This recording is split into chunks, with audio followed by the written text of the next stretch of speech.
अच्छा जी, तो अब हम सैम्पलिंग के मैंने बता रही है कि सैम्पलिंग एरर्स कुछ आपको बताना है कि सैम्पलिंग में क्या क्या ऐसे इश्यूज आते हैं जिनकी वजह से आपका सैंपल में प्रॉब्लम्स क्रिएट होती हैं, जिसकी वजह से आपके रिजल्ट्स में इश्यूज आते हैं। ठीक है, सबसे पहले सैंपल साइज की बात होती है। सैंपल साइज ना नॉर्मली कई बार ऐसा होता है कि जब हम स्टडी करने लगते हैं तो हम जल्दी जल्दी खत्म करने की कोशिश में हम अपने सैंपल साइज को कैलकुलेट करना बाकायदा तौर पर गवारा नहीं करते। ठीक है जी, हम कहते हैं जी ठीक है, बस अंदाजा कर लेते हैं कि हमने कौन सा कोई बहुत बड़े कारनामा दे देना। कन्वीनियंस सैम्पलिंग से हम शुरू करते हैं, यानी एक्सीडेंटल सैम्पलिंग से, और अपनी मर्जी से सपोज यही कि अगर हमने सारे के सारे एडल्ट पॉपुलेशन ऑफ इस्लामाबाद में एनीमिया चेक करना है तो मैं अपनी मर्जी से सैंपल साइज दे लूँगी 500 और मैं शुरू हो जाऊंगी।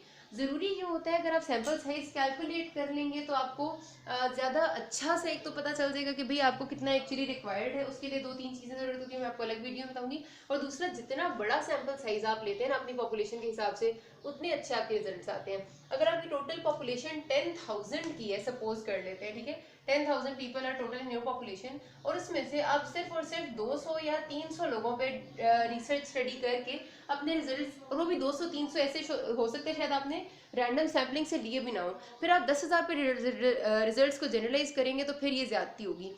जितना आप ज़्यादा सैंपल साइज लेंगे उतना आपका रिजल्ट ज़्यादा अच्छा आएगा और आपकी जो एरर्स हैं वो कम से कम होते जाएंगे। हो सकता है अगर आप 200 से 300 आपका सैंपल साइज आए 10,000 में से, अगर आप कैलकुलेट करें और आप उसको रैंडम सैम्पलिंग से सैंपल को कलेक्ट भी करें, तो हो सकता है कि आपके रिजल्ट्स बिल्कुल ऑथेंटिक आए, लेकिन एरर के चांसेस फिर भी रहते हैं क्योंकि सैंपल बहुत छोटा था। जितना बड़ा सैंपल होगा ना आपका, आपकी उतनी अच्छी ज्यादा रिजल्ट्स आएंगे। ठीक है, पहली बात तो ये।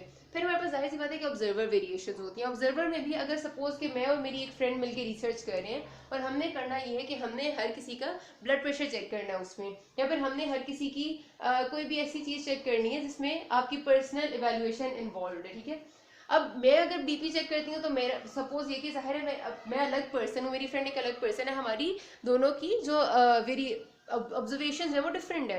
तो वो उसको एक ही पर्सन की हम बात करें तो उसको अलग तरह से ऑब्जर्व होता है, मुझे डिफरेंट पता महसूस होता है। 10-20 डिग्रीज का, 10-20 मिलीमीटर्स ऑफ मर्करी का फर्क आ जाता है। तो इस तरह की वेरिएशन को हम कहते हैं ऑब्जर्वर वेरिएशन, जो दो डिफरेंट ऑब्जर्वर्स की वजह से आ जाती है और आपके रिजल्ट्स में एरर पैदा करती है।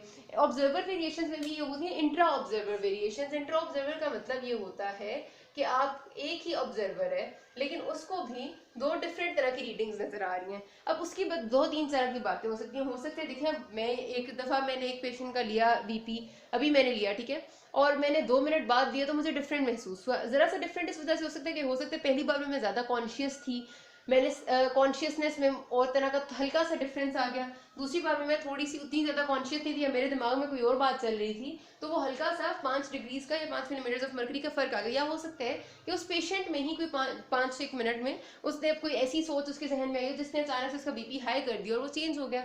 तो ऐसी वेरिएशन जो आप एक ही ऑब्जर्वर कर रहे हैं फिर भी डिफरेंट आ रही है, तो इंट्रा ऑब्जर्वर वेरिएशन, तो ये सारी चीजें ना आपके रिजल्ट में एरर्स डालती हैं। इस वजह से जरूरी, ये ज्यादा अच्छी बात होती है कि आप कोई ऑथेंटिक ऐसा मेथड लें, आप कोई मशीन ऐसी रख लें जिससे आप डाटा कलेक्ट करें ताकि इसमें बंदे की बात आए ही ना। भाई सब्जेक्ट वेरिएशंस, वही मैंने बात की, जो हमारा पर्सन है जिससे हम डाटा ले रहे हैं उसमें चेंजेस आ रहे हैं। एक बंदे का बीपी सुबह लेती हूँ डिफरेंट होता है, दिन को लेती हूँ डिफरेंट होता है, रात को लेती हूँ डिफरेंट होता है, दिस इज नॉर्मल। तो तीन डिफरेंट दिन में, दिन के डिफरेंट टाइमों में डिफरेंट तरह का होता है क्योंकि आपका काम आप करते हैं बीपी हाई हो जाता है, रेस्ट करते हैं लेटे हुए होंगे थोड़ा सा कम हो जाएगा। These are the subject variation, ये भी आपके रिजल्ट में एरर डालती हैं। इंस्ट्रूमेंट्स, आपके इंस्ट्रूमेंट फॉल्टी हैं, आपने सही चेक नहीं किया, सही कैलिब्रेट नहीं हुए, ऑफ कोर्स ये बात है रिजल्ट गलत आएगा। और इनकम्प्लीट कवरेज, ये बड़ा बड़ा मसला होता है ना। हमने सैंपल साइज तो ले लिया 500 का, अब जब हमने 500 लोगों का सिस्टमैटिक सैम्पलिंग के जरिए एक लिस्ट भी बना ली और उनमें से 400 या 450 ने तो हमें डाटा सही दे दिया, 50 जो थे वो नॉन कोऑपरेटिव लोग थे। अब हम क्या करें, हमें मसला पड़ गया, 50 लोगों का डाटा ही नहीं आया। इस तरह से जो है ना हमारी कवरेज पूरी नहीं हो सकती, या तो फिर हमें स्टडी में मेंशन करना पड़ता है कि 50 लोगों ने हमारा रिस्पॉन्स फॉर्म फिल नहीं किया या हमें रिस्पॉन्स नहीं दिया, या फिर 50 लोग नॉन कोऑपरेटिव थे, या फिर हम कोई डिफरेंट 50 लोग उसकी जगह ढूंढ के पूरा करें। तो ये भी एक एरर डालने वाली चीज़ होती है। तो ये आपकी कुछ वेरिएशंस थी जो सॉरी कुछ एरर्स थे जो आपकी सैम्पलिंग में आ सकते हैं। आपको इनसे कोशिश करनी होती है कम से कम आए, जितने कम आएंगे उतना ही आपके रिजल्ट्स बेहतर आएंगे। ठीक है, इस टॉपिक को बहुत अच्छे से इसलिए करना है बिकॉज आपके एससीक्यू वगैरह में आता भी है और आपकी रिसर्च में आपको हर दफ़ा इस्तेमाल होगा। सैम्पलिंग साइज बस एक कैलकुलेट करना रह गया, वो मैं अलग वीडियो में आपको बताऊंगी। अभी तक कोई मसला हुआ ही कि ना।